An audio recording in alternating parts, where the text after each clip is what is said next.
Hey there. Tonight we're going back. Not to castles and kings, but to the edges of history. The part that doesn't make it into paintings. We're talking about medieval peasants.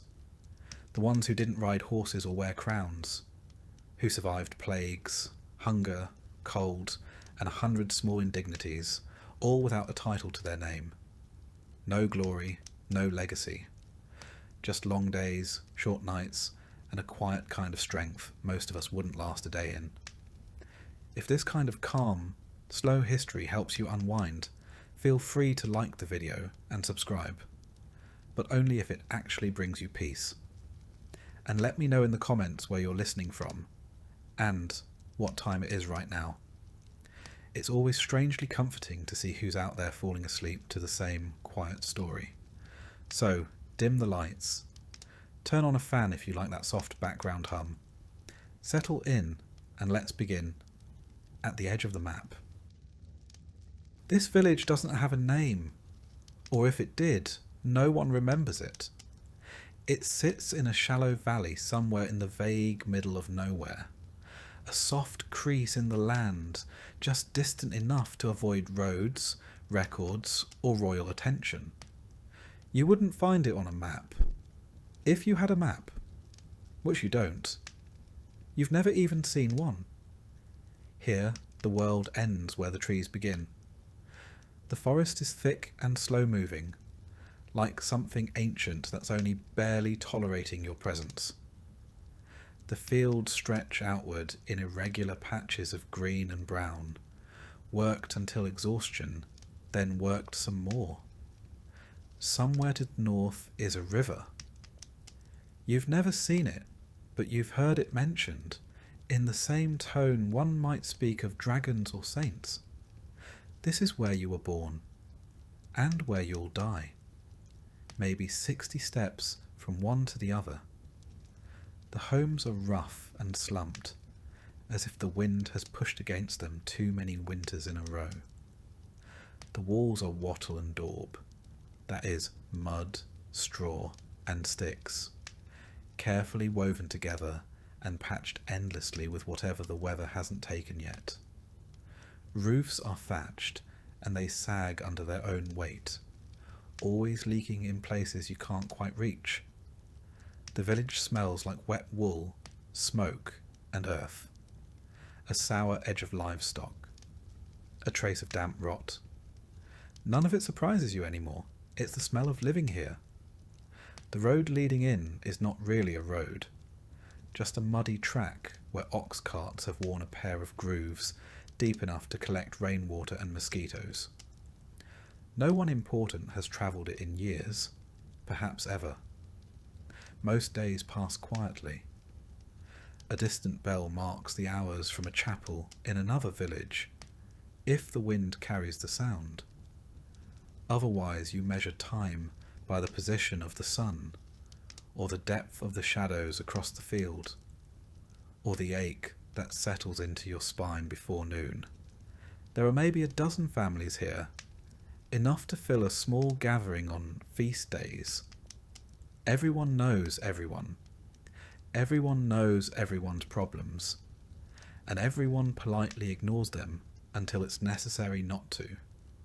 The village elder, if you can call him that, is a man named Tom, who once spoke to a monk, and now repeats that conversation as proof of his wisdom. No one questions it. Tom's hut hasn't collapsed. His goat seems healthy. That's as close to leadership as anyone requires. Nothing here is precise. There are no written records, no deeds, no land surveys. Boundaries are understood in terms of past the old elm, or where the ground gets soft. If there's a dispute, it's handled with a shrug, a short argument, and sometimes a loaf of bread passed back and forth until no one wants to keep fighting. There's no school, no tavern, no inn. If a stranger arrives, it's discussed for weeks. Where did they come from? What do they want? Are they cursed? Do they smell of salt? The arrival of someone new is both fascinating and mildly terrifying. And no one leaves. Not really. The idea of travel is less a plan than a rumour.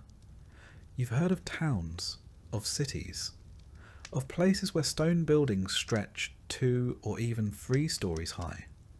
But those are stories. Like talking animals or women who turn into birds. You can't miss a world you've never seen. The forest is dense. The hills are long. The roads, if they exist, are known more for bandits and bad luck than any promise of arrival.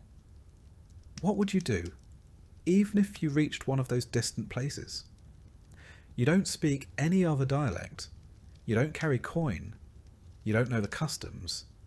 You don't even know how old you are. So you stay. There's safety in the familiar, even if it's hard, even if it's dull, even if the roof leaks and the well runs low and the same stew has been bubbling in the pot for 3 days. There's comfort in routine, in knowing where the firewood is, in knowing who to ask when your fence collapses, in knowing which patch of sky tells you when to bring in the sheep. You wake with the light. You sleep when it fades. You work in between. It isn't much, but it's life. And somehow, in the quiet rhythm of it all, there's a kind of peace. A kind that doesn't ask questions, that doesn't need to understand anything beyond what's visible from the top of the nearest hill.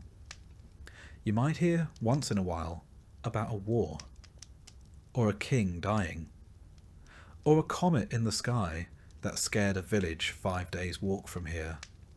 But the news never seems to reach you directly. Just stories passed through too many mouths to carry weight. They lose their urgency somewhere between the merchant and the shepherd's cousin.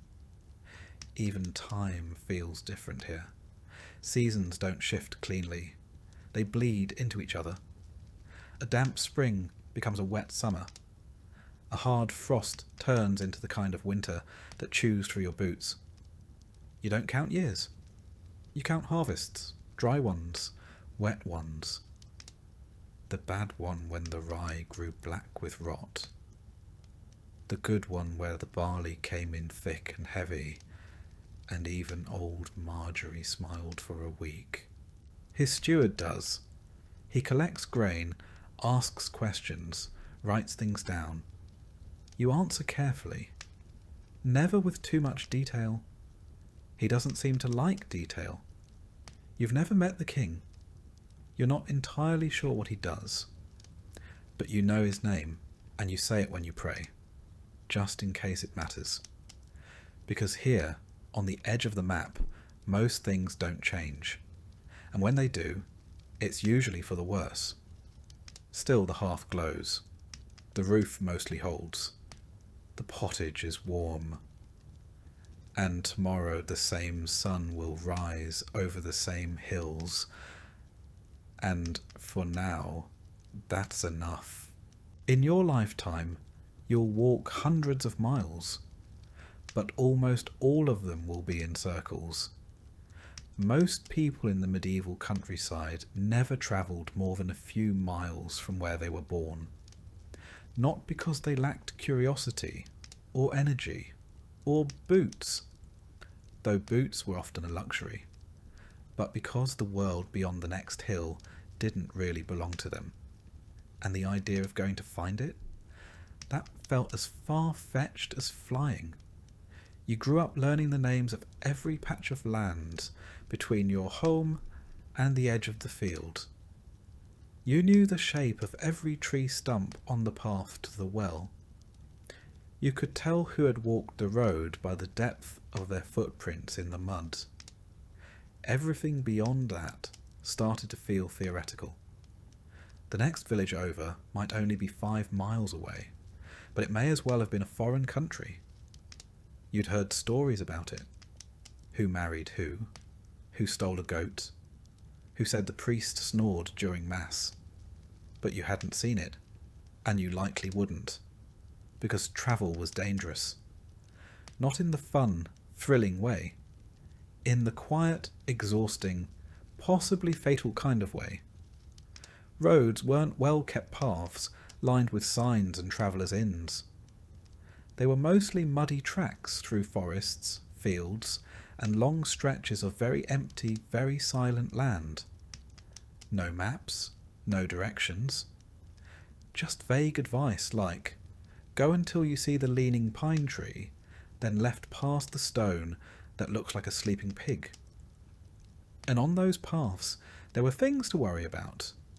First, the forest. Medieval forests weren't parks. They weren't romantic. They were dense, dark, tangled with roots, and filled with noises you couldn't always identify. Boars, wolves, people who didn't want to be found. If you weren't born into the woods, they didn't want you in them. Second, bandits. People with nothing to lose and no land to till. Travellers were vulnerable, especially if they looked even vaguely well fed. A man walking with purpose might be assumed to have coin. A woman might be travelling alone because she had something worth stealing. You learned quickly that confidence wasn't armour. Third, getting lost. This wasn't a minor inconvenience. If you wandered off track, there was no one coming to find you. You couldn't follow a river downstream and hope for the fest. You could go days without seeing another soul. Your body could disappear into the bracken like smoke. People wouldn't know you were missing until the next feast day, when someone finally asked about you, and someone else just shrugged. Then there were the practical concerns. If you travelled too far, who would tend your field? Who would feed the animals? What if the Lord Steward came by to collect a tax while you were gone? You couldn't explain absence to a man holding a ledger. Your duties didn't pause just because you were curious about what lay beyond the horizon. And even if you did make it to another village, what then? You weren't expected. You weren't welcomed. Outsiders brought problems, disease, crime, strange ideas. You spoke a slightly different dialect, used different phrases, maybe even held your spoon differently. You could be met with suspicion, or worse. Hospitality wasn't universal. Food was scarce, and beds were already full. The safest place was home. Not because it was particularly safe, but because it was familiar. You knew which part of the roof leaked, which chickens wandered too far, which neighbour might lend you a tool without asking too many questions. Out there, no one owed you anything. Still, people did travel sometimes. Not peasants usually, but merchants, monks, messengers. People with protection, or a purpose, or both.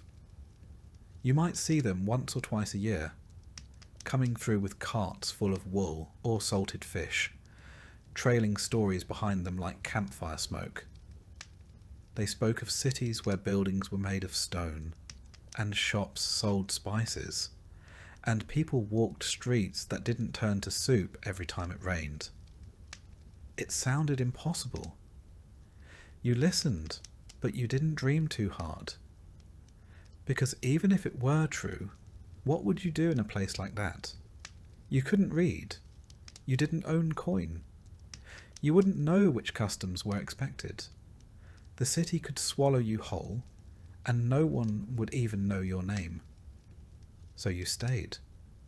Not because you were afraid, though sometimes you were, but because you had things to tend, a fence to mend, a niece to watch over, a bit of barley to dry, and a dozen other tasks that all needed doing before the sun dipped below the tree line.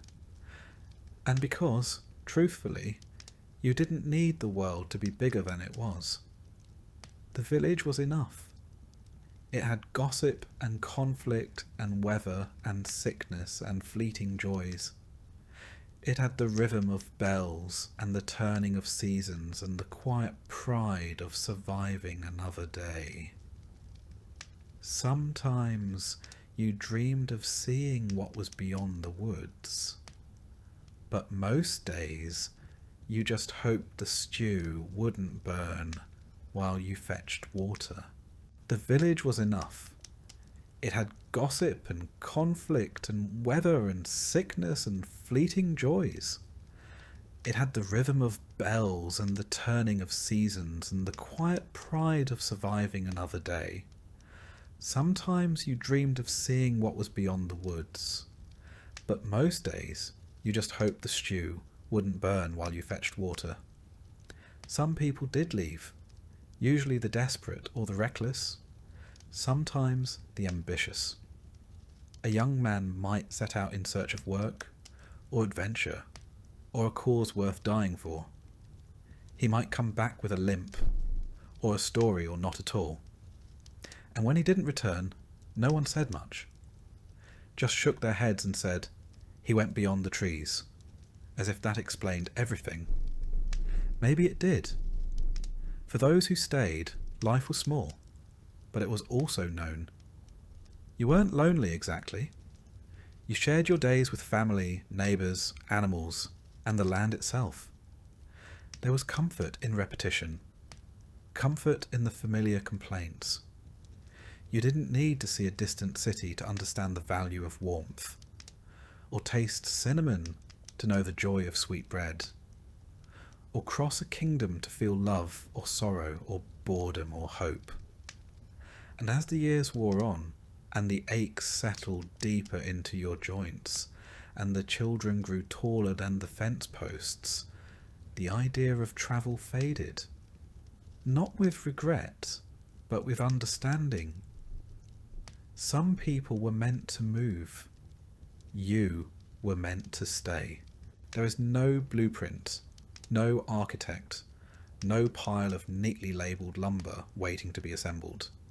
Just mud and wood and whatever else the landscape hasn't already claimed.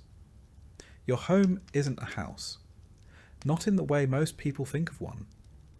It's more like a compromise between shelter and weather, between effort and decay, between what you needed and what the land reluctantly agreed to give you. You begin with the frame, rough-hewn timbers from the nearest trees, cut with tools that have passed through more hands than you can count. The wood isn't straight. It bends a little, it warps. But you don't mind. Neither are your walls. Once the frame is up, you weave thin branches or flexible sticks between the posts, a process called wattle. It's not elegant. It's not even particularly quick, but it holds together, for the most part, like the rest of your life. Then comes the daub, a mix of mud, straw, manure, and water. You slap it on by hand. You press it between the gaps. You smooth it just enough to keep the wind out and pretend it's deliberate. It dries slowly, cracking in the sun, occasionally falling off in clumps that need to be redone before winter. You get used to the smell. Eventually, you stop noticing it. The roof is thatch, layers of dried straw packed tightly together and tied to the beams. When it's fresh, it's golden, almost pretty. Then the rains come. Then the birds come. Then time comes. The colour fades. The edges fray. Holes appear where you never expected them, and you start placing buckets in places you hoped you'd never have to. You don't shingle it. You don't waterproof it. You just keep patching it until the whole thing threatens to become more patched than roof. At some point, you wonder if it might be easier to live under a cart. The floor is dirt. You tell yourself it's packed firm. And it is, sort of. Years of walking, sweeping, spilling, and stomping have turned it into something almost solid. But when it rains, it softens again. When it freezes, it cracks. When the goats come in for the night, it's anyone's guess what's actually underfoot. You might spread rushes or straw to cover it. It helps, a little. But soon the straw gets damp, gets dirty, gets walked into dust. Then you sweep it out and start over. Or you don't. Eventually, the straw becomes the floor, and you accept it as part of the landscape. Windows, technically. Openings in the wall, anyway. Covered with wooden shutters that swing awkwardly and never quite close flush. Glass is too expensive, too rare, too fragile. So the wind comes in. The cold comes in. The sounds of the animals outside come in. And sometimes the animals themselves. There's a single door, usually hung a little crooked, because the frame shifted during the last frost. It latches with a hook or a wooden peg. Not for security, there's nothing to steal, but to keep the chickens from wandering out and the wind from wandering in. Inside, the layout is best described as shared. One room, maybe two, if someone managed to tack on a lean-to or a loft, but usually just one, where you sleep, eat, cook, mend, talk, argue and hope. Everyone lives here. Parents, children, a cousin or two, a grandparent, maybe a neighbour's child whose parents are sick, or gone, or both. There's a hearth in the centre, built of stone if you're lucky, clay if you're not. The smoke rises through a hole in the roof. More or less, there's no chimney. The air inside is always smoky, always a little warm, a little damp, and always carrying the quiet scent of stew that's been reheated one too many times. Furniture is limited. A table, a bench, maybe a stool, a chest, if someone in your family was unusually good at carving or very lucky in marriage. Beds are wooden frames stuffed with straw or feathers, often shared, usually squeaking. Blankets are wool, heavy, rough, never quite dry. There's storage in the rafters, garlic, onions, herbs, maybe a small ham if the pig was kind that year. You can smell the difference between early winter and late spring just by the air above your head. Sometimes it's comforting. Sometimes it's a reminder of how close you are to running out. Animals are part of the household, literally. The cow might sleep in the same room, off in the corner. Chickens too. A goat. It isn't ideal. It isn't sanitary. But it's warm. You learn to tune out the clucks and the shuffles and the occasional startled bleat in the middle of the night. They're part of the background noise, like wind in the thatch or the slow settling creak of the walls. Nothing is level. The floor dips, the roof slants. The walls bulge slightly like the whole place is breathing in and out with the seasons. You fix what you can. You ignore what you can't. Every spring, you swear you'll repair the back wall. Every autumn, it's still leaning. It's not a house built to last. It's a house built to get through the next storm. And yet, for all its flaws, and there are many, it's home. You know where the cold comes in and how to block it with an old sack. You know which roof beam you can hang the pot from, and which one creaks when someone stands too close. You know how the light falls through the slats in the afternoon, and where the dog curls up to sleep. When strangers pass through, they see poverty. You see effort, reuse, resourcefulness. A roof that hasn't yet collapsed is a victory. A fire that still burns at dawn is a blessing. A dry corner is worth more than gold. And when you lie down at the end of the day, surrounded by snores and silence and smoke and straw, you feel a strange kind of comfort.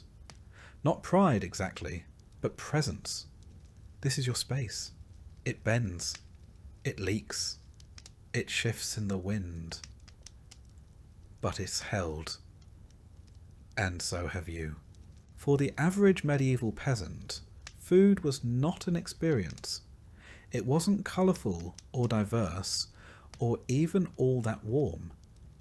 It was closer to a daily problem that had to be solved again and again. using the same pieces and the same tired hope that something edible might come of it. Your kitchen, if you could call it that, was a corner of your single-room home near the hearth. There was no pantry, no shelves lined with ingredients, no carefully hung herbs in a sunny window. There was just a pot, a fire, and a short list of things you hoped hadn't spoiled. At the centre of nearly every meal was pottage, a kind of eternal stew that lived in the pot and never fully stopped cooking. It was never entirely new and never entirely gone. You added to it during the day. You skimmed it at night. You kept it warm through the seasons and prayed nothing strange grew in it when your back was turned. The ingredients depended on what you had, which usually wasn't much. On a good day, pottage might include cabbage, leeks, barley, and a few legumes. Maybe garlic or onions if the harvest had been kind. If it was winter, you used dried beans or peas. If you were especially lucky, a scrap of salted pork might get tossed in. More often, it was just the bone. Even that was valuable. You could boil a single bone for days, hoping it would remember what meat tasted like. The flavour profile was consistent, earthy, grey, more temperature than taste. You didn't eat pottage for the joy of it. You ate it because it was what you had. A warm meal at the end of the day was more than comfort. It was a small victory. The pot itself never really got clean. It was wiped down, sometimes scraped, but rarely scrubbed. The next batch always absorbed the ghosts of the last one. There was no spice to cover it, no vinegar to brighten it, just a slow, dependable dullness. A taste like boiled history. Bread was the other major player, not soft or golden or inviting, but hard, dense and dark. It was usually made from rye, barley or oats. Wheat, the soft white kind, was for the upper classes. Peasants could barely afford to see it, let alone bake with it. The loaves were small and heavy. They didn't rise much. They crumbled quickly. If you left them out for a day, they could probably double as a weapon, but they filled the stomach and gave you something to soak in your stew. Sometimes the bread was made from questionable flours, chaff, ground up peas, or whatever was left at the bottom of the miller's barrel. In hard times, people used bark, not metaphorically. They literally ground up the inner layer of tree bark and mixed it with what little flour they had. The result was famine bread, bitter, dense, and barely digestible. It kept you alive, technically. On days when even flour was scarce, people used trenchers, slices of old bread used as plates. These soaked up stew and were either eaten at the end of the meal or thrown to the animals. Sometimes they were passed down the table to someone of lower status. Bread hierarchy at its finest. Protein was rare, very rare. Chickens laid eggs. Cows gave milk. You didn't eat your livestock unless you had no other choice. When you did, you used every part: meat, fat, organs, bones. The blood was used for puddings. The fat was rendered. The head might become soup. Nothing was wasted. Pork was the most common meat when it was available. Pigs were efficient, and their salted fat flavoured many dishes, often turning something barely edible into something vaguely pleasant. But pigs were slaughtered only when necessary. A whole pig meant weeks of planning, salting, hanging, boiling, and storing. Fishing was an option if you lived near water, but even that came with restrictions. Many rivers and lakes were controlled by lords, and a fishing without permission could earn you a fine or worse. When you did fish, it was for eels, small river fish, or anything that wouldn't immediately rot. Salted herring, if you could get it, was a prize. The church dictated a fair bit of your diet too. On Fridays and during Lent, meat was forbidden, so you pivoted to fish or went without. In more creative times, beaver tails were classified as fish, a theological workaround that few questioned because it meant having something to eat. Milk was common, but also fragile. You had to use it quickly or turn it into cheese or butter. Butter was a luxury in some homes, used sparingly. Cheese was harder, tangier, and often quite dry. If you had a few good rounds stored away, it meant the cow had been generous that year. Dairy, though useful, didn't always agree with people, and refrigeration didn't exist. Sour milk was used anyway. Butter went rancid, cheese moulded. You just cut around the worst bits and hoped your stomach was stronger than the bacteria. Drinks were simple. Water was unreliable, often unsafe to drink, depending on the season and what upstream neighbour had been careless. So, ale was the default. Weak ale, known as small beer, was brewed in homes and drunk by everyone, including children. It had low alcohol, just enough to kill bacteria and dull the edges of thirst. If you had access to apples or pears, you might make cider. Wine was for the clergy and nobility. Mead was rare. Milk was for the young and the sick. Otherwise, it was ale with breakfast, ale with lunch, and ale to help forget that tomorrow would taste exactly like today. Vegetables formed the bulk of your diet. Cabbage, onions, garlic, turnips, leeks. Carrots, though not the orange ones we know now. Medieval carrots were white or purple. Most were grown in small gardens, tended carefully and eaten root to leaf. Nothing was wasted. The tops of turnips might be boiled into greens. The skins were composted or tossed into the fire. Fruit was seasonal. Apples, mostly. Maybe some berries or wild plums. If you dried them, they lasted through winter. Otherwise, they were eaten fast. Preserving was difficult. Sugar was nearly impossible to afford. Honey, if you had bees, was a treasured sweetener. Otherwise, your pottage stayed savoury, in the loosest sense of the word. Herbs were grown when possible. Parsley, sage, dill, mint. They weren't used for flavour so much as medicine or tradition. Some herbs were thought to protect against illness. Others kept pests away. Occasionally, they even made things taste a little better. But that was a happy accident, not the goal. Meals were eaten together, on benches, around the fire. There were no courses, no recipes, just a pot, a hunk of bread, and the hope that there would still be something left tomorrow. You didn't complain. Complaining didn't make the stew thicker. If you had a feast, a wedding, a harvest festival, a saint's day, you might roast a bird or bake a pie. Not the flaky, buttery kind. A medieval pie was more like a sealed box, made of hard dough to hold a meat filling, often heavily spiced if spices were available, which they usually weren't. You might flavour it with pepper, ginger, or cinnamon, if someone had traded well. Most days weren't feast days. Most days were quiet. You scraped your bowl, you soaked your bread, you drank your ale, and you leaned back, full enough to get through the evening, if not exactly satisfied.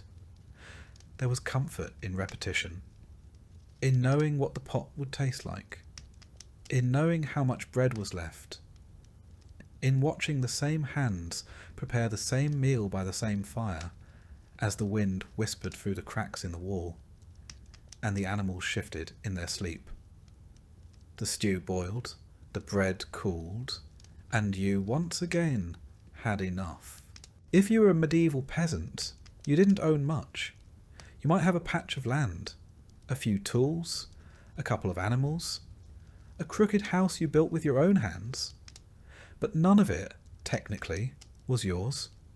It all belonged to the Lord, not a king, not someone mythical or distant, just your local landholder, the one who lived up the hill in a slightly less crooked house, with slightly better food, and a roof that probably didn't leak. He owned the land, which meant he owned everything on it, including, in a sense, you. You were what was called a villain. That's not an insult. It's a category. You worked the land, but you didn't own it. You were bound to it. You couldn't leave without permission. You couldn't pass it on freely. You owed labour, goods, and deference. You weren't a slave, but you weren't exactly free either. Your relationship with the Lord wasn't built on conversation. It was built on obligation. You didn't talk to him. You talked to the steward, the man who managed his lands, and more importantly, kept track of what everyone owed, and you owed a lot.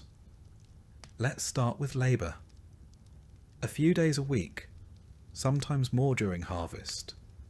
You were expected to work the Lord's fields instead of your own.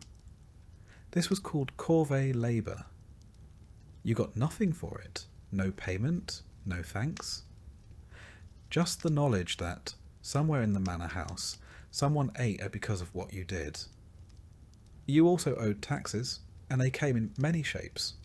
A portion of your grain, a share of your wool, a chicken here, some eggs there. If you brewed ale, you owed ale. If you had a pig, you owed bacon.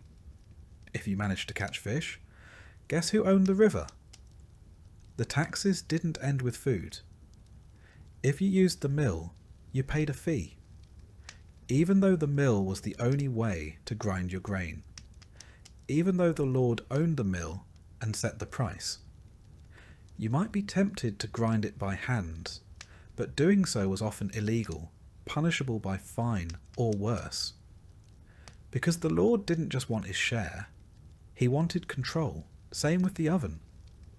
Many manors had a communal oven, one you paid to use. If you tried baking at home and the steward found out, there could be consequences. You learned to do things the official way, even if it took longer, cost more, and made less sense. And then there were the fees. Want to get married? Pay a fee. Want to inherit your father's plot? There's a fee. Want to move to another village? First, ask permission. Then, you guessed it, pay a fee. Your livestock. Taxed. Your tools. Sometimes taxed. Your ability to breed without permission. Barely untaxed. And what did you get in return? Well, the Lord was supposed to protect you, in theory. If bandits attacked, or if a rival noble invaded, the Lord had men at arms who could fight. If famine struck, he might distribute grain from his stores, though rarely for free. And if you had a legal dispute, say, your neighbour's goat wandered into your garden and refused to leave, the Lord's court might settle it. Again, not for free. This was feudalism, a system of obligations and hierarchy wrapped in the language of loyalty and protection. In practice, it was a system of ownership. The land was everything. Those who owned it ruled. Those who worked it obeyed. The manor itself stood apart from the village, sometimes literally on higher ground. It might be made of stone or timber, larger than any peasant's home, with a roof thatched so thick no wind dared enter. Inside were tapestries, tables, servants, and the Lord, of course, wearing wool lined with fur, eating meals you couldn't imagine, and thinking very little about you. He might not know your name, but he knew your numbers. How much barley you owed this year. How many eggs you'd promised. Whether your son had reached the age where he could be added to the labour rolls. Everything was recorded. Not by you couldn't read, but by the steward, the reeve, the bailiff.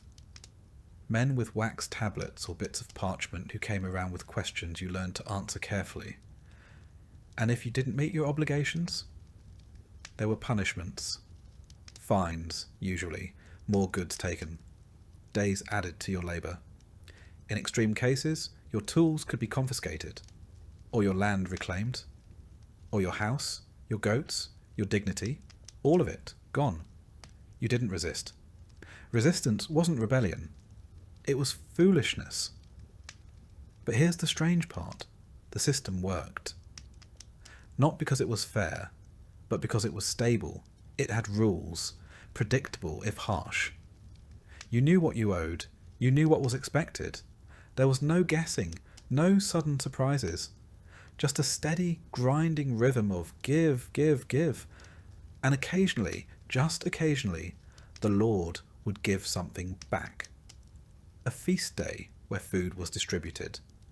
A holiday where labour was waived. A kind word, perhaps, spoken from horseback. Not enough to balance the scales, but enough to keep things from tipping. The relationship was never friendly, but it was enduring. Your lord might be young or old, kind or cruel, present or distant, but he was always above. You didn't question that. You bowed when he passed. You removed your cap. You used the right words, not because he deserved it, but because you didn't want trouble. And maybe, deep down, because a small part of you still hoped that one day you might be noticed, rewarded, lifted, even just a little. It almost never happened, but that's how the system stayed alive. Not just with fear, but with the faintest suggestion of hope, that if you worked hard enough, obeyed long enough, prayed loud enough, something might change. Meanwhile, the steward kept walking, the reeve kept writing, the mill kept grinding, and you kept digging your hands into the soil, year after year, season after season.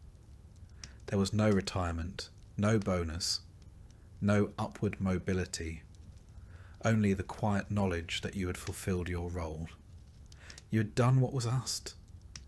You had made it through another year under the weight of someone else's title.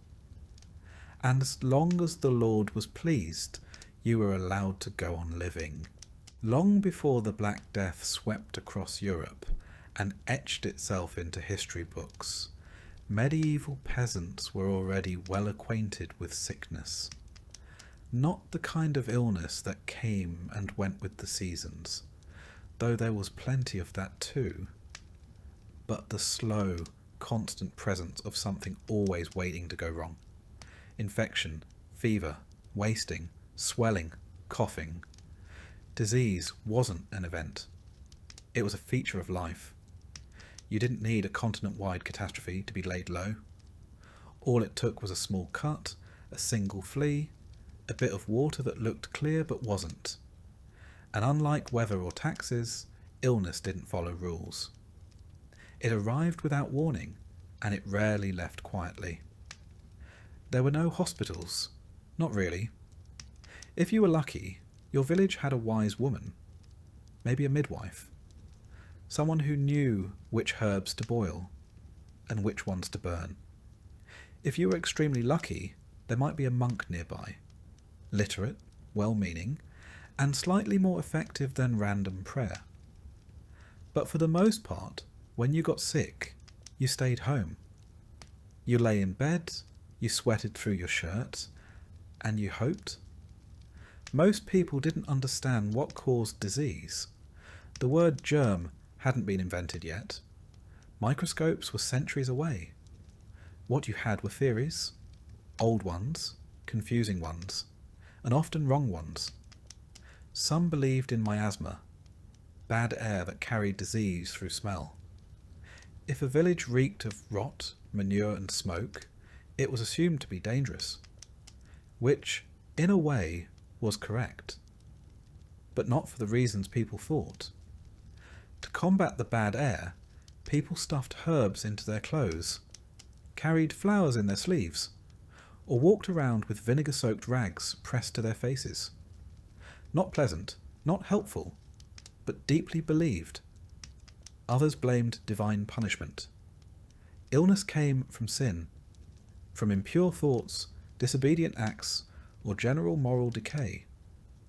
If your child fell ill, it was a test. If your crops failed and then your body failed, it was probably your fault. Or your neighbours, or both. There were local traditions too.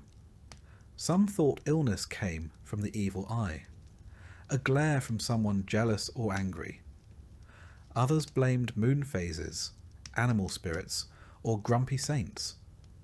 One particularly popular explanation was that sickness entered the body through the soles of the feet. The solution? Boil them. And if that didn't work, burn something nearby. Possibly your mattress. The cures were as strange as the causes. If you had a fever, you might be bled. A local man would arrive with a blade, a bowl, and more confidence than training. Sometimes leeches were used, sometimes sharp stones. The idea was to balance your humours: blood, phlegm, yellow bile, and black bile. If they were out of sync, so were you. No one ever saw these humours, of course, but they were blamed for nearly everything. For swelling, there were poultices, smears of mashed herbs, mud, or even bread, wrapped in cloth and tied to the body. Some worked, most didn't. A few made things worse. But the important thing was that something was being done. If your stomach ached, you might chew on charcoal. If you coughed blood, you might drink wine mixed with crushed pearls. If your eyes blurred, someone might whisper a prayer while blowing smoke over your head. If your leg turned black, you were probably out of options. And then there were the plague amulets, bits of metal or bone worn around the neck, sometimes inscribed with protective words, sometimes blessed by a priest.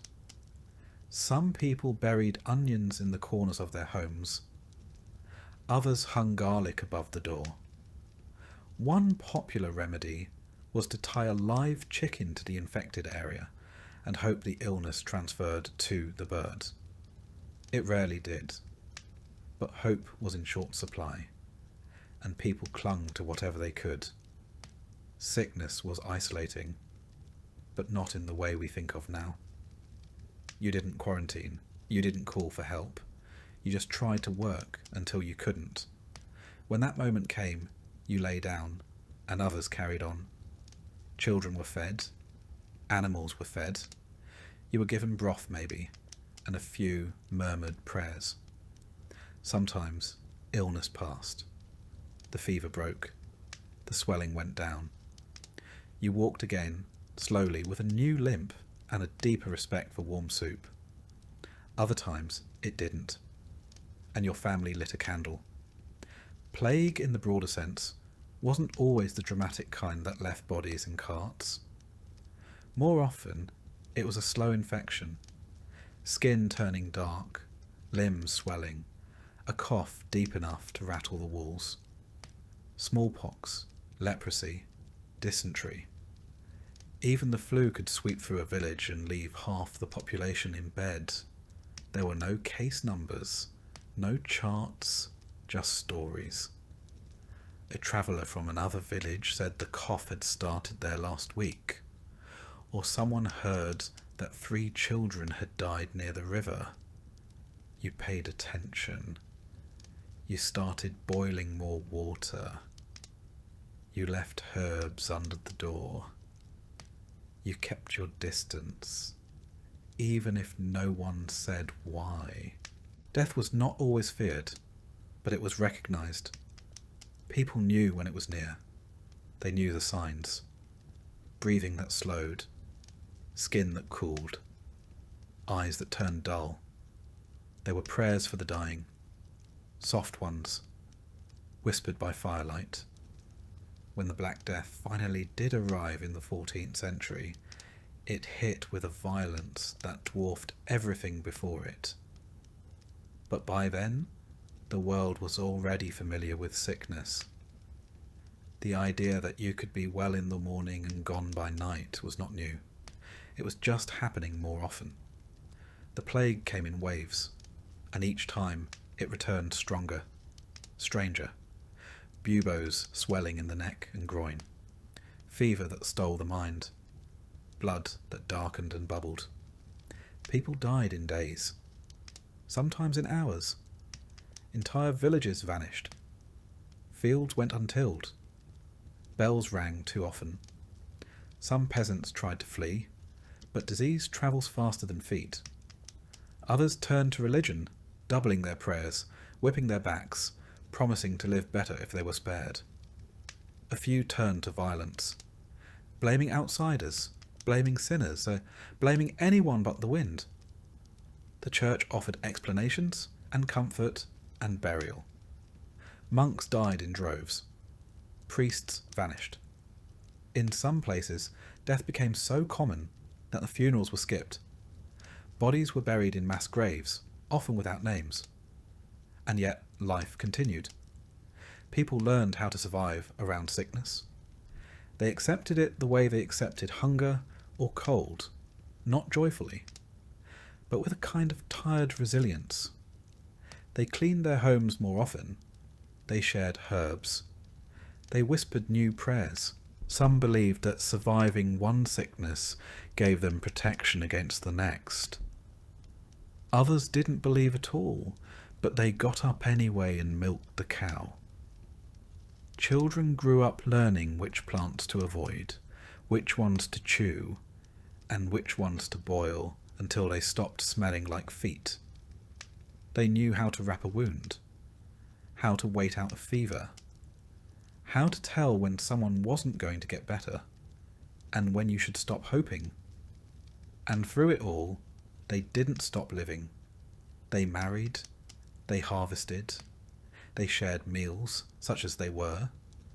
They sat by the fire and retold stories of the last illness and the time someone's grandfather survived a winter fever with nothing but garlic water and stubbornness. Plague wasn't the end of the world. It was just another part of it. And for those who endured, survival became its own kind of resistance. A quiet, stubborn refusal to go quietly.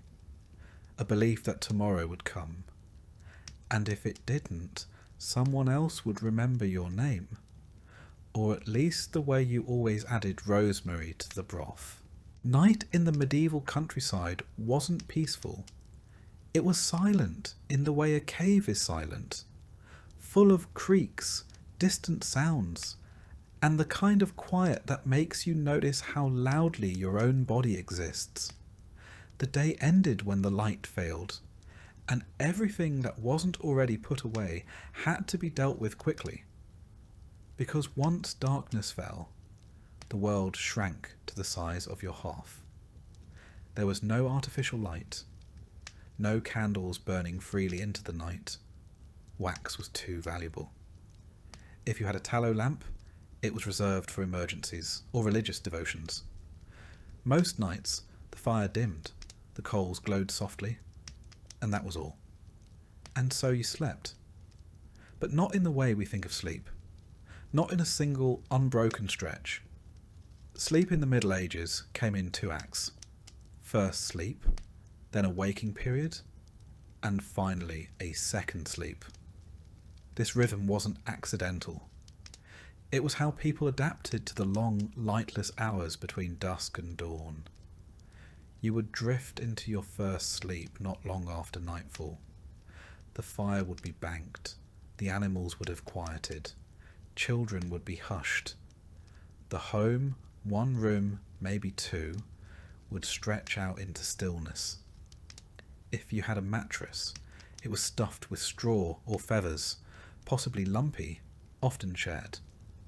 If you didn't, you slept on woven rushes or directly on the earth, softened only by habit. Everyone slept together. Family, relatives, even servants. All in one shared space. Not out of closeness, but out of necessity. It was the only warm room in the house. On the coldest nights, even animals were brought inside. A goat near the door, a dog curled by the hearth, chickens in a basket. Warmth was more important than boundaries. There was no privacy. The idea of sleeping alone was associated with punishment, not comfort. The rich might afford solitude. Everyone else just made do. You turned to face the wall. You stuffed straw in your ears. You shared blankets. You breathed in each other's breath. And if someone snored, and someone always did, you got used to it. First, sleep lasted a few hours. Then, almost like clockwork, people would wake. It wasn't disturbing. It was expected. During this time, often around midnight, the world was still and quiet. Some people prayed. Others stirred the coals. Some used the chamber pot or stepped outside into the freezing air. Some reflected. Others whispered. It was a time of dreams too, vivid ones. People believed this midnight space opened a thin veil between the living and the dead, between the sacred and the mundane. If you dreamed during this waking interval, you remembered it, and you talked about it the next morning, not in passing, but as something that mattered. Eventually, the second sleep began, deeper, slower. This was the sleep that healed, or tried to. It was when the aches faded slightly, when the day's blisters cooled. If you were lucky, it was uninterrupted. If you weren't, you simply lay still and waited for dawn to give you an excuse to rise. The home didn't go silent at night, not entirely. The fire crackled. Wind whispered through the thatch. A baby might fuss. A cow might shuffle its hooves. Sometimes the night was broken by coughing, the wet, rattling kind that never seemed to end. And everyone noticed, but no one said anything. It was understood. The fear of the dark was real, and not irrational. The night carried real dangers, both imagined and entirely physical. Wolves, for instance. In some regions, their howls came close enough to the village to raise hairs on the back of your neck. They weren't just creatures of legend, they were real, and hungry. Then there were thieves, rogues, strangers, fires that started from a careless coal, roofs that groaned under snow, and less explainable things. Ghosts, spirits, demons, witches. You didn't talk about them openly, but you knew they were out there. To protect the household, you followed rituals. You placed iron by the door, made the sign of the cross above the hearth, whispered protective blessings over the straw mattress, hung herbs, rosemary, sage, rue, above entryways. Sometimes you tied a bit of string around a child's wrist, just in case.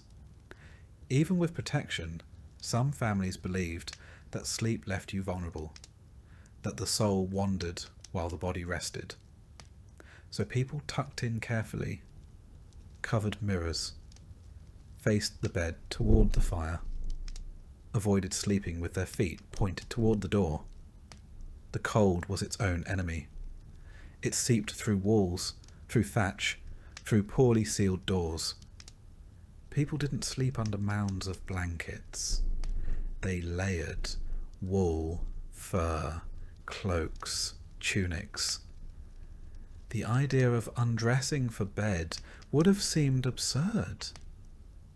You slept in your clothes, sometimes in your boots. There was a comfort to sleeping next to others, but also discomfort. Someone always shifted. Someone always murmured.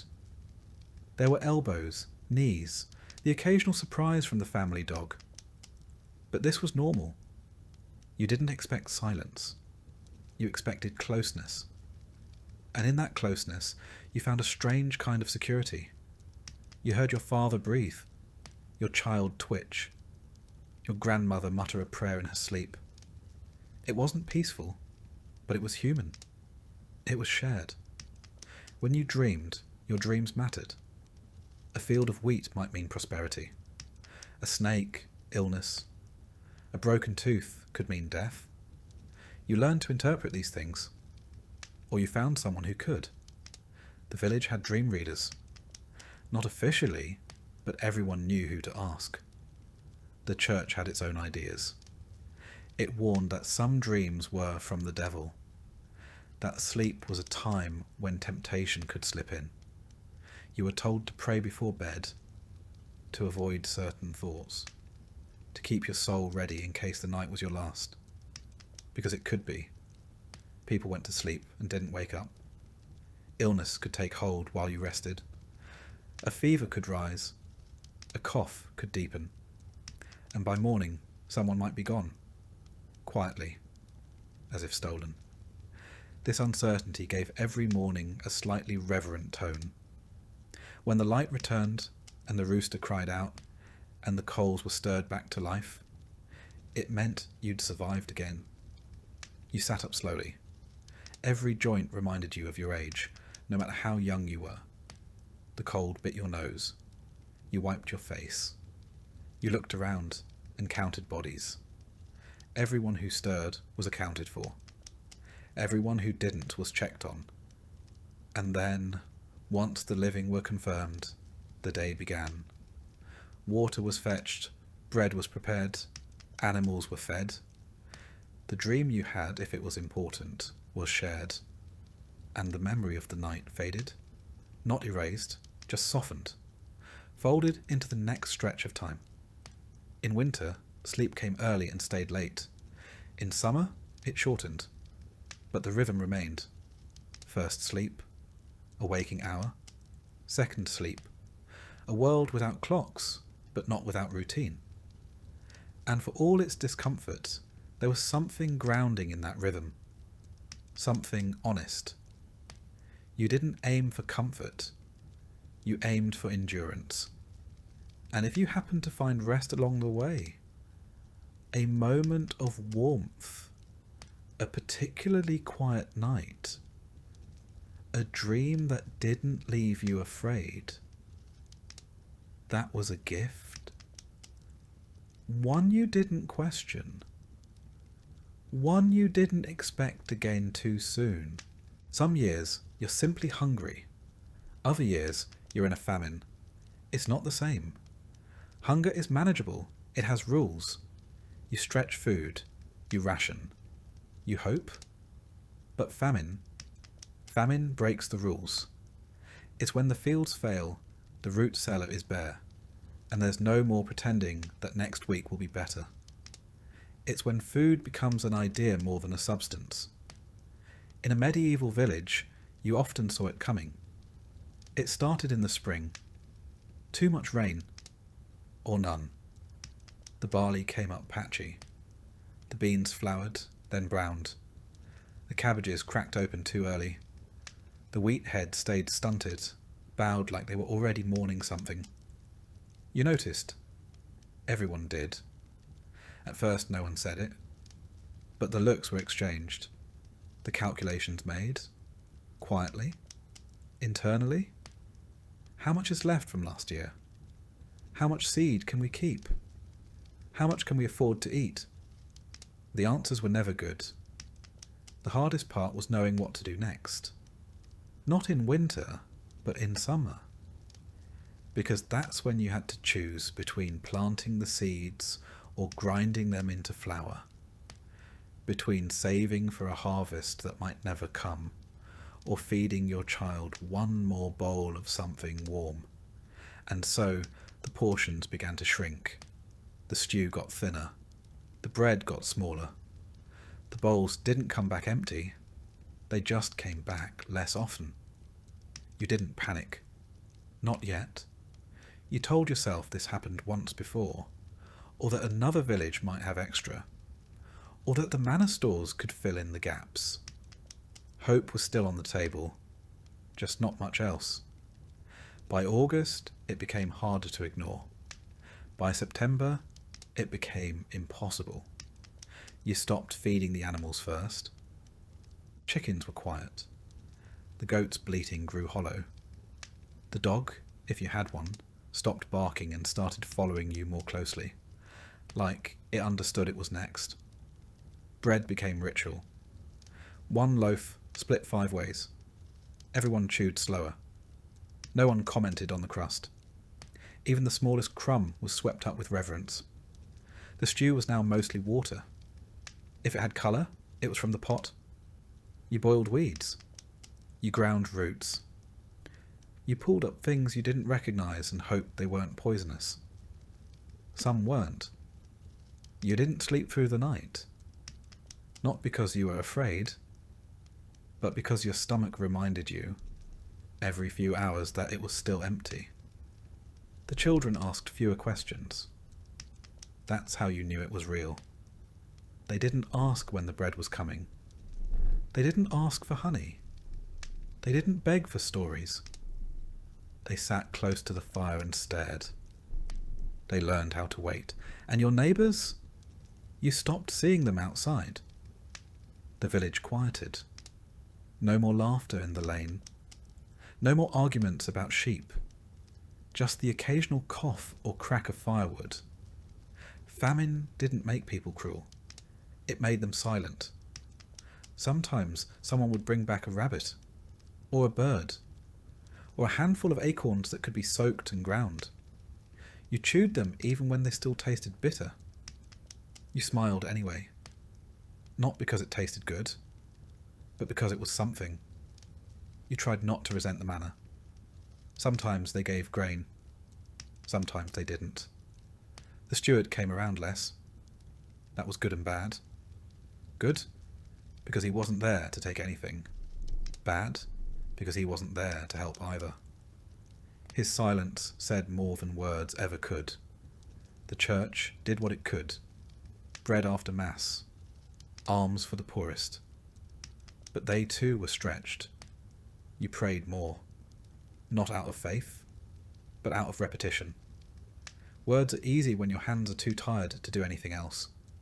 Some left the village entirely, packed up and wandered to find work or food or God. Some returned. Some didn't. You never asked what happened. You were too tired. The body changes in famine. You feel your ribs first, not from the outside, but from within, like they're too close to your skin. You stand up slower. You bruise easier. You wake up with your hands clenched, like they're still gripping tools you can't afford to use anymore. And the cold hurts more. The fire is your best friend. You spend more time tending it than you ever did cooking on it. You sit close. You sleep facing it. You feed it even as your belly goes empty. Because heat is the one luxury you can still provide. By now you've eaten everything that could be eaten. The roots, the weeds, the dried beans, the stale flour. You've boiled bones 3 times over. You've soaked bark. You've baked famine bread that cracked your tooth. And when the food was gone, you looked to the things that weren't food, but might become food in the right light. Leather, boiled and salted. Not delicious. Not satisfying, but technically chewable. You found a rat once. You didn't scream. You thanked God. Then you hid it. Cooked it alone, told no one. You still feel guilty. But you don't regret it. The dreams become strange. You dream of feasts. Tables full of roast and bread and wine. You wake up chewing your tongue. You dream of boiling things over and over, even though you haven't boiled anything in 3 days. You dream of animals coming back, of green shoots breaking through snow. You dream of your childhood, when hunger was simpler, and some nights you dream of being full. You wake from those crying. The graveyard grew slowly at first, then quickly, then too quickly to keep up. You knew someone had died when the church bell didn't ring. It meant there weren't enough hands to lift the rope. The grave was shallow. The prayer was short. The mourning was silent. Everyone had their own hunger to manage. You wanted to mourn, but you couldn't afford the emotion. You held it back, like everything else. Then, like every famine, it ended. Not suddenly, but steadily. Rain came, and it stayed. The ground softened. Seeds germinated. Plants reached up, weak but real. You had enough energy to hope again. You saved the first harvest for others. Children first. Elders next. You took the smallest bowl. You smiled as you passed it. And when the first good loaf came out of the oven, cracked on top, dark on the bottom, you stared at it before you ate. You remembered every day you went without, every trick you used, every lie you told to spare someone else. You ate slowly, and this time it filled you. By the time you could walk, the church had already marked you. It had taken your name at baptism, blessed your breath with Latin you'd never understand, and stitched your soul into a system that extended far beyond your village. You belonged to the church not because you chose to, but because there wasn't another option. In the quiet corners of your life, those dim early mornings before the fire had caught, those wet nights when the wind howled through the shutters, you felt its presence like gravity. It didn't just exist beside your life. It organised it, judged it, taxed it, forgave it, and defined what came after it. The church wasn't a place you visited. It was the air around you, the road beneath your feet, the rhythm of your year. It was the voice that murmured over your grave, and the one that whispered about it decades before you got there. The village priest, often the only person who could read, was not just your confessor. He was also your calendar, your counsellor, and the nearest thing to an oracle you had. He held the mysteries of the sky and the stories of the saints, and knew why a pig might die or a storm might come. He walked through the village like a man carrying both blessing and threat in his robes. You brought your sins to him in whispers, hoping he wouldn't look disappointed. You tried not to think about what he knew. You saw him at birth, marriage, and death, three of the only guaranteed ceremonies of a peasant's life. And in between, he spoke for a God you feared more than you loved, because love, you were told, required obedience. Latin was the language of the Mass, and it might as well have been a spell. You stood in the church beside your family, feet numb from cold, listening to words that never belonged to you. You didn't know what the priest said as he lifted the bread, but you believed, or tried to, that something invisible had happened. That the bread wasn't bread, that the wine wasn't wine, that the murmuring of words and gestures could move the divine. You didn't speak the words, but they moved through you anyway. You mouthed along where you could. You crossed yourself when the others did. You learned the rhythm of holiness like someone learns the path to a well, without understanding every step, only that you needed it. The church told you when to fast and when to feast. It carved the year into sacred pieces. Lent, Advent, Epiphany, All Saints. You didn't say March or April. You said after Easter or near St. Michael's. It told you what you could eat, when you could eat it, and how guilty you should feel about enjoying it. 40 days without meat before Easter, followed by a feast so rich it made you dizzy. Friday fish, even if you lived nowhere near water. Almond milk for the wealthy. Turnips and cold broth for everyone else. On saint days, you shared what you could. On fast days, you imagined what you couldn't. But even when your bowl was empty, your plate was full of rules. Your calendar wasn't just for prayer. It was also for payment. The church collected 1/10 of your yield, no matter the season. Grain, eggs, wool, chickens, cider. If it came from your field or your body, it had a price. You gave because it was God's portion. That's what you were told. But God didn't collect it. The priest did. Or the steward, with his ledgers and his silent nods. You watched your best barley carted off to the tithe barn, which was always bigger than your home. You saw your neighbours hand over their last sack of oats while the priest prayed for mercy they'd just paid for. And when the harvest failed, when the rains came too late or the frost too early, the demand didn't change. You owed what you owed. Sometimes they let you pay in candles or labour. Sometimes they didn't. Sometimes the debt grew so heavy it bent your back even when you stood upright. But the church didn't just take. It gave too, though not always in the way you wanted. It gave stories. It gave structure. It gave reasons. When your cow died without cause, the priest told you which saint to pray to. When your child fell ill, he told you it might be a test or a punishment or the devil slipping in through a crack in your belief.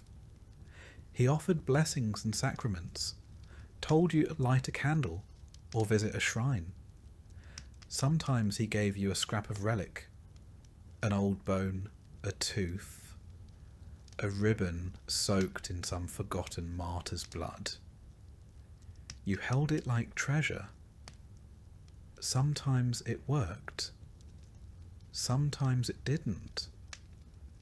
But even when it didn't, it was better than nothing. There were saints for everything. Saint Apollonia for teeth, Saint Isidore for ploughing, Saint Sebastian for plague. You didn't know where they were buried or when they lived. You only knew their names and what they could fix. Their stories were half memory, half magic, told in flickering firelight by people who weren't sure where truth ended and legend began. You called on them when you had nothing else. You whispered their names as you stirred the pot or knelt in the field. You made deals with them, promised bread or fasting, or a pilgrimage if only they'd help you this once. Sometimes they did, or seemed to, and that was enough to ask again. Pilgrimage was a holy journey, but also a way to leave. For a few days, you stepped outside the same 5 miles you'd lived your entire life. You walked roads you didn't know, toward shrines you'd only heard of. You carried your prayers with you, strapped to your back, clutched in your hands. You slept under hedges or in the corners of barns. You arrived footsore and raw, stood before a bone or a statue, and hoped something would shift inside you. Sometimes it did. You returned not healed, but changed, or at least tired enough to believe you had been. Even death was a ritual choreographed by the church. When you felt it near, you sent for the priest. He came with oil and words. He touched your forehead, prayed over your body, tried to ease your soul into what came next. Your family gathered. The candles were lit. The bell might ring if someone had the strength. You were buried on sacred ground, beside others who had walked the same path. And then came the masses. Your family lit more candles, paid for prayers, hoped the priest remembered your name in his chants. Because even in death, there were debts. The church taught that your soul might not go straight to heaven. It might linger in purgatory, a shadowed hallway between suffering and salvation. You could wait there for years, or centuries, or longer, unless someone helped, unless someone prayed, paid, lit enough candles, said your name often enough to pull you through. And so your family paid what they could. The poor gave bread, the rich gave land, all to shorten a stay in a place no one had seen, but everyone feared. Because fear too was part of the church's gift. The church explained the world when no one else could. It told you why the rains failed, why your child didn't wake, why illness took the young and spared the cruel. It told you that suffering had purpose, that obedience had reward. It gave you structure in the middle of chaos, and that structure, even when it burdened you, gave you peace. Not comfort, always, but peace. You never questioned the church's power. Not seriously, not out loud. You might grumble about the tithe or curse when the priest looked the other way, but you never stopped showing up. You didn't stop kneeling. You didn't stop crossing yourself when the bell rang. Because if the church wasn't right, then the world had no shape at all. And a world with no shape was a terrifying thing. Even when the priest drank too much, even when the bishop demanded too many taxes, even when the indulgent seller passed through town with a cart full of promises and a purse full of coins, you still believed, or you acted like you did, which, in the end, was mostly the same, because belief was less about what you thought than what you did. You didn't understand the Latin, but you understood the structure. You stayed inside it because it was the only way forward. And when you died, you hoped the bells would ring, and the candles would burn, and your name would be said often enough to matter. You hoped the saints still listened. You hoped your sins had been counted and forgiven in equal measure. You hoped the church, in all its weight and mystery and dust and gold, would carry you the rest of the way. You might think that after everything they endured, after the famines and plagues, after the tithes and taxes and the heavy boot of the manor's authority, peasants would have risen up more often, that the weight of centuries of suffering would have built up until it cracked the walls of their villages, until one cold morning the frost would thaw and something inside them would snap. You might think they would have gathered in fields and marketplaces, tools in hand and fire in their hearts, shouting that they would kneel no longer. But they didn't. Not often, not for long, and never all at once. There were revolts, yes, the Peasants' Revolt in England in 1381, the Jacquerie in France a few decades earlier. Small uprisings scattered across Europe like stones thrown into a still pond. Angry voices in places where the lords had taken too much, pushed too hard, taxed one coin too many. Sometimes the spark caught. A tax collector's house burned. A steward run out of town. A banner lifted. But those fires burned fast and were snuffed out even faster. They ended in executions, in gallows built in village squares, in silence heavier than the one that came before. The world didn't change. The grain still had to be sown. To understand why peasants didn't revolt more, you have to stop thinking of them as naive or cowardly. They weren't. They were survivors. Not of single tragedies, but of unbroken hardship, sustained year after year. They lived in a world of low ceilings, where hope was something rationed like grain. They didn't lack courage, they lacked margin. In a life where every day was spent just trying to keep the roof patched and the soup warm, there was no space left for rebellion. You could plan a revolt, or you could dig potatoes. You couldn't do both.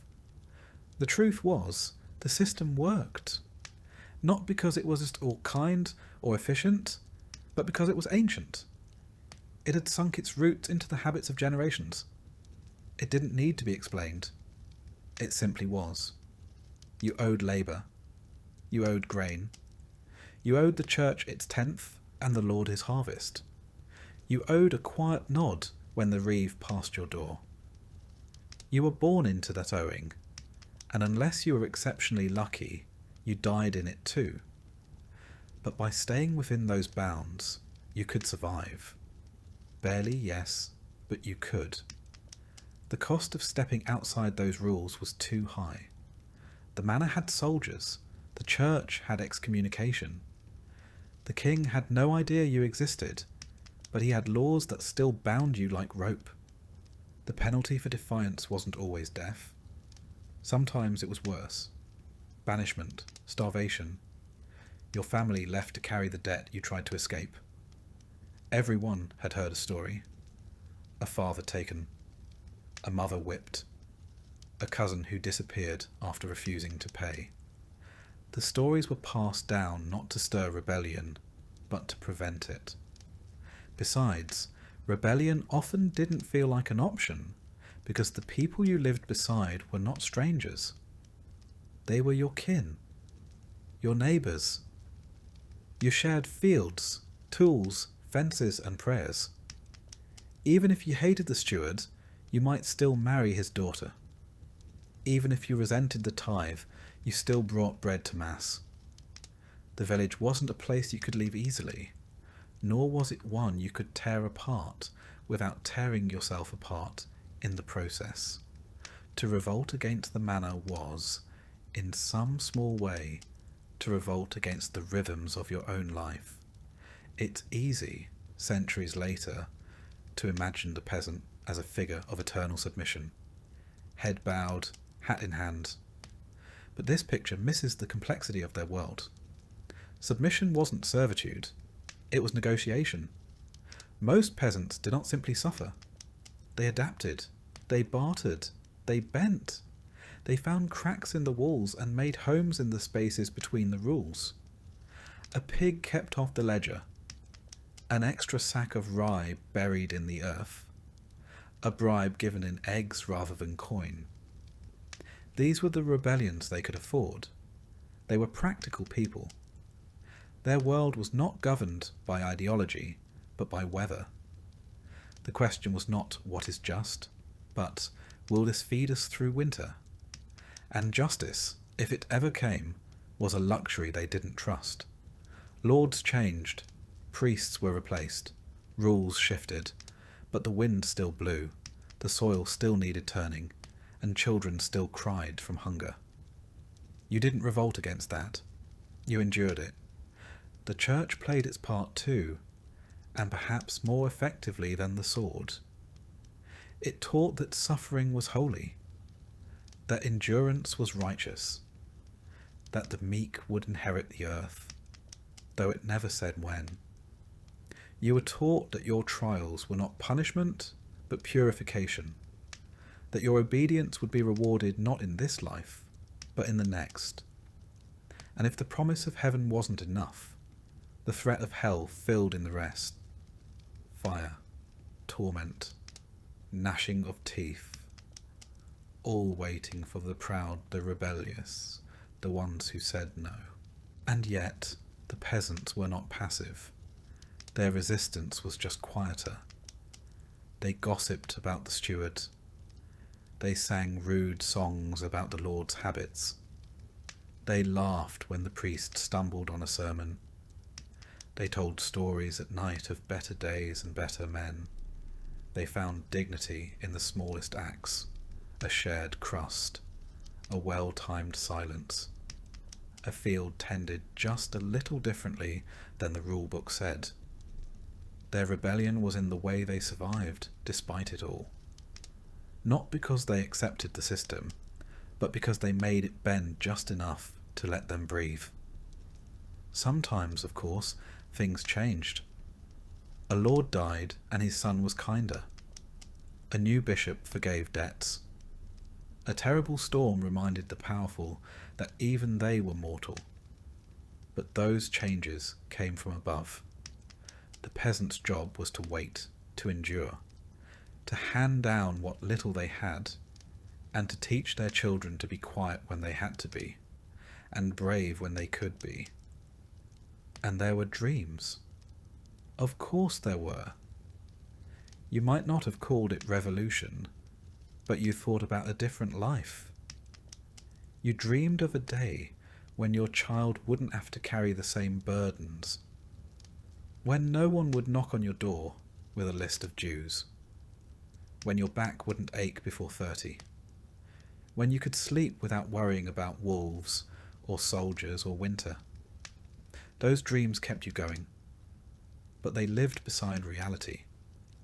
You didn't expect them to come true. You just needed them to stay alive. What's perhaps most astonishing is not that peasants revolted so rarely, but that they managed to keep their culture, their faith, their families intact despite the weight of the system pressing down on them. They kept songs alive that no one wrote down. They passed stories from one hearth to the next. They remembered which plants healed and which ones didn't. They taught one another how to pray, how to birth children, how to bury the dead. They created a continuity that outlasted kings and crusades. And they did it not with banners or battles, but with persistence. Persistence was their rebellion. When the manor demanded too much, they survived anyway. When the church taxed their sins, they still lit candles. When the world turned against them, they huddled close and waited for spring. The fields may have belonged to someone else, but the soil still remembered their hands. Revolution didn't live in them the way it would in later centuries, in the speeches of radicals or the slogans of crowds. But there was a different kind of strength in the way they endured. To live a life of hardship without letting it harden you completely was its own kind of defiance. To kneel, not because you were weak, but because you knew you could rise again tomorrow. That, too, was a form of resistance. And so they endured, quietly, without monuments or songs written in their names. They endured in the rhythm of the plough, in the smoke rising from cottages at dusk, in the lullabies sung beside dying fires. They endured in stories whispered to children who would grow up and tell them again. History often forgets them, or folds them into a footnote beneath kings and conquests. But the peasants were the thread that held the tapestry together. Without them, there would have been no harvests, no cathedrals, no armies to march under banners. They built the world even as they were kept from owning it. They may not have overturned their lords, but they outlasted them. And maybe that is revolution enough.